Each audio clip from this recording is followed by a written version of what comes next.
Tonight on News Center, students prepare for the 2014 election with Campaign Watch. Tips to get ready for spring scheduling.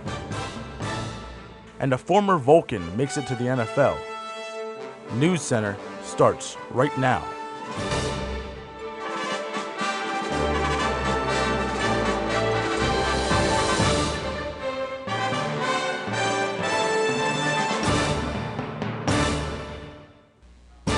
Good evening and welcome to the CTV News Center for our Halloween edition. I'm Matt Hagee. And I'm Jennifer Germano. With midterm elections approaching next week, CalU has gotten in on the action of keeping an eye on the polls in Pennsylvania. Our own Zach Prospa had a chance to attend the Campaign Watch Forum on Tuesday in the Mandarino Library, as well as talk to Dr. Blumberg of the Political Science Department about the upcoming elections and importance to students.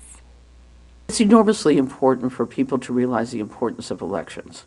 And every year when there's an election, we always do Campaign Watch.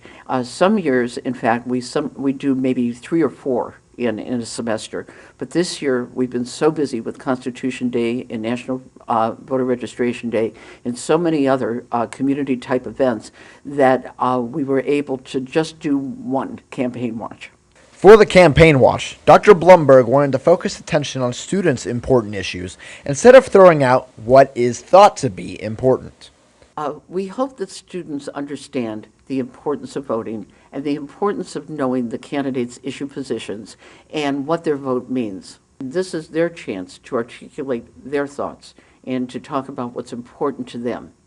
Following the elections next week, Dr. Blumberg has plans for another forum for the whole community to attend. On November 11th, we have the Election Analysis Forum, and we do that every midterm election and every presidential election year now. And John Delano from KDKA comes and moderates the event, and then we have 4 national experts dissecting the election. So that's the largest event, and it's open to the entire community.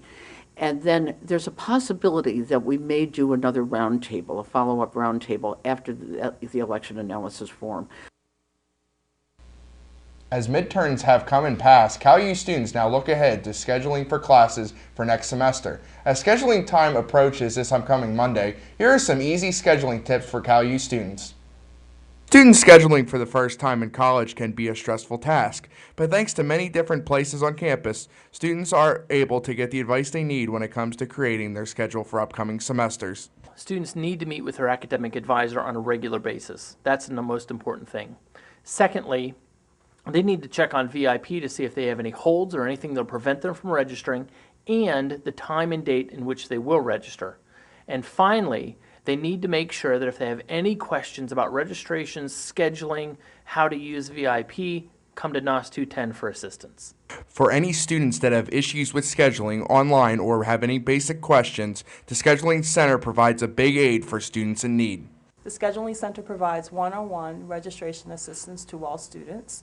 We also will help students walk through DegreeWorks to understand what the degree requirements are, and we also are able to take the fear out of registration. Meeting with academic advisors are not to be overlooked when scheduling for classes. The advisor is a key role. They should be able to look at their DegreeWorks and their program requirements and know exactly what classes they should take and at what time.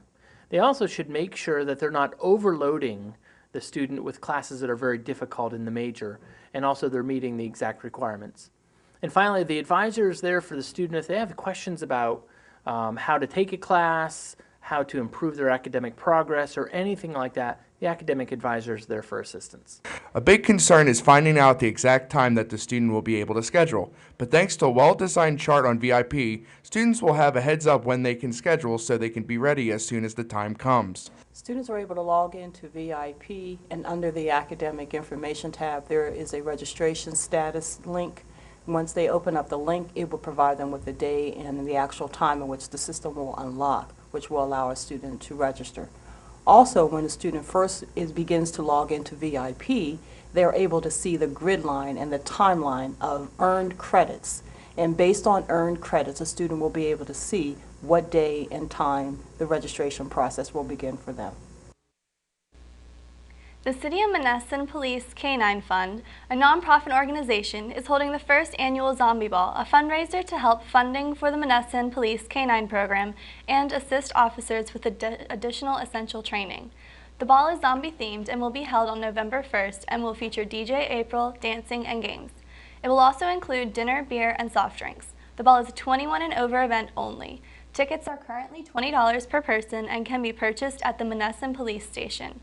Ticket arrangements can also be made by calling 724-684-4620. Costumes are optional, but are encouraged. Next week, President Geraldine Jones will be hosting the annual Cal U Campus Talk. Every semester holds one at some point, as the event always provides a great way for students and faculty to come together and ask President Jones questions about campus issues like classes, dining services, and other topics pertaining to Cal U campus. Campus Talk will be held at 11 a.m. in the Convocation Center next Thursday, November 6th.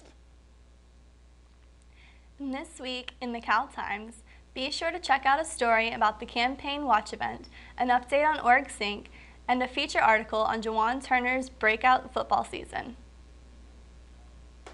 So Jen, as we have our costumes here, Halloween is tomorrow. So it's great. So what's the interesting thing that you like about Halloween? Well, I've actually heard this year there's one new thing that people are doing. Some of them are painting, instead of making jack-o'-lanterns, they're painting their pumpkins teal. And that means that children who go to those houses, instead of getting candy, they would get toys, because those homes are doing something different for kids who can't have certain things because of allergies, like peanut allergies. That's really cool. That's a great idea. And I mean, anytime I'm allowed to wear a fedora for something, I do it. I mean, it's not even really a costume. It's just, I like fedoras. So I wouldn't pass up on that either. And when we come back, Damon Matson has your weather report. Stay tuned.